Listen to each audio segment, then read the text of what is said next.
آگے جو لڑائی ہم نے لڑنی ہے وہ اکیلے میری لڑائی نہیں ہے، وہ محی الدین صاحب کی لڑائی نہیں ہے، وہ ریاض صاحب کی لڑائی نہیں ہے۔ اگر ہم نے جموں کشمیر کے ساتھ جو ظلم ہوا ہے اگر ہم نے درست کرنا ہے، اس کا فائدہ صرف مجھے نہیں ہوگا، اس کا فائدہ یہاں پہ ہم جو سامنے آپ کے کھڑے ہیں ان کو نہیں ہوگا،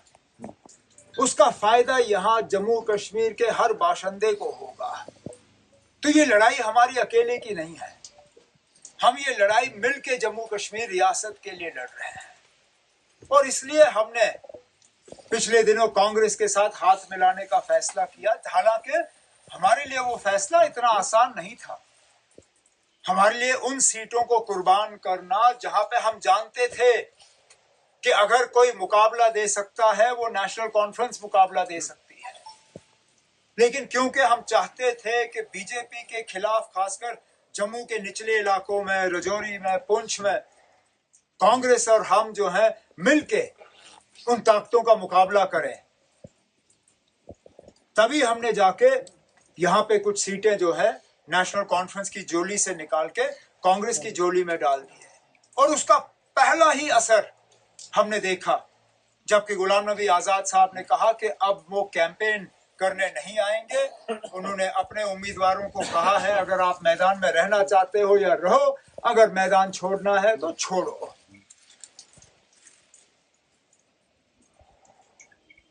مشکلات ہم نے بہت دیکھے۔ ریاض صاحب نے اپنی تقریر میں ان کے طرف اشارہ کیا، اشارہ کیا کھل کے کہا، یہاں پکڑ دکڑ رہی، گرفتاریاں رہیں، بنا کسی وجہ نوجوانوں کو تنگ کیا گیا، ستایا گیا، مختلف قانون ان کے خلاف استعمال کیے گئے، یہاں کے ہمارے لوکل جیل جب بھرے تو پھر نوجوانوں کو جموں کشمیر سے باہر جیلوں میں رکھنے کا کام انہوں نے شروع کیا۔ اندھا دھند پی ایس اے کا استعمال ہوا۔ نیشنل کانفرنس کے منشور میں اب اس سے شاید ریاض صاحب کے کام کاج میں تھوڑا سا فرق آئے گا، لیکن ہم نے اپنے منشور میں وعدہ کیا ہے کہ نیشنل کانفرنس کی حکومت آئی تو ہم جموں کشمیر سے پی ایس اے کا قانون جو ہے ہٹا دیں گے، تاکہ دوبارہ کبھی اس قانون کے غلط استعمال کی گنجائش نہ رہے۔ ہم نے کہا ہے کہ جہاں جہاں نوجوانوں کے ساتھ پکڑ دکڑ ہوا ہے، گرفتاریاں ہوئی ہیں، اس سلسلے کو ہم روکیں گے۔ نوجوانوں کو اور بزرگوں کو بھی ویریفیکیشن میں تنگ کیا جاتا ہے۔ پاسپورٹ جب حج کرنے جانا ہوتا ہے، پاسپورٹ بنانا ہوتا ہے، پاسپورٹ کی جب پولیس کی ویریفیکیشن ہوتی ہے وہ آپ کو ملتی نہیں۔ جب بینک کا لون لینے جاتے ہو اس میں پولیس کی ویریفیکیشن جب مانگی جاتی ہے یہ لوگ آپ کو دیتے نہیں ہیں۔ جب سرکاری نوکری لینی ہوتی ہے اس میں پولیس کا این او سی چاہیے ہوتا ہے، وہ آپ لوگوں کو دیتے نہیں۔ سختی اور ظلم کے علاوہ پچھلے 5-6 سالوں میں ہم نے کچھ نہیں دیکھا۔ اور اس لیے میں آج سید ریاض صاحب کو نیشنل کانفرنس میں آتے ہوئے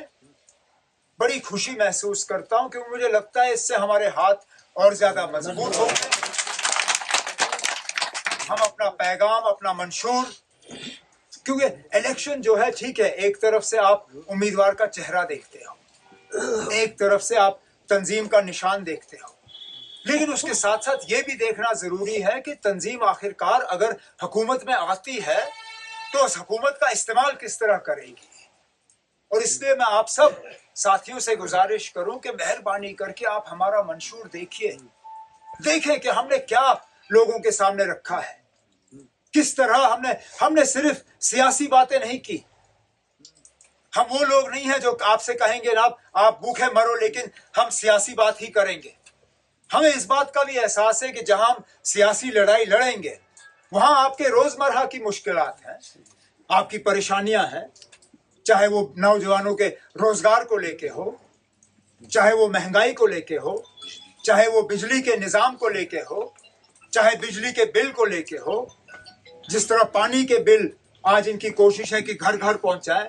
اس کو لے کے ہو،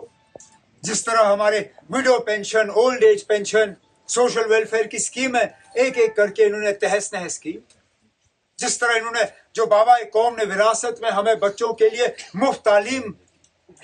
کا ایجنڈا رکھا تھا، ایک ایک کر کے ان لوگوں نے وہ مفت تعلیم ختم کی. ہم نے اپنے ایجنڈا میں ان سب چیزوں کا جو ہے ایک علاج رکھا ہے. ہم نے مفت بجلی کی بات کی، ہم نے مفت گیس سلنڈروں کی بات کی، ہم نے بجلی پانی کے بل ختم کرنے کی بات کی، ہم نے یونیورسٹی کے لیول تک بچوں کے مفت تعلیم کی بات کی، ہم نے سوشل ویلفیئر کی اسکیموں کو دوبارہ زندہ کرنے کی بات کی. ایسا کوئی حصہ نہیں ہے لوگوں کا، ہمارے جو گجر بکروال بھائی ہیں انہیں جو تکلیف ہوتی ہے، انہیں جو فارسٹ رائٹ ایکٹ کے تحت جو حق ملنا چاہیے، جو ان کو اس حق سے محروم رکھا جاتا ہے، ان سب چیزوں کا ذکر ہمارے منشور میں ہے. اب میں امید کروں گا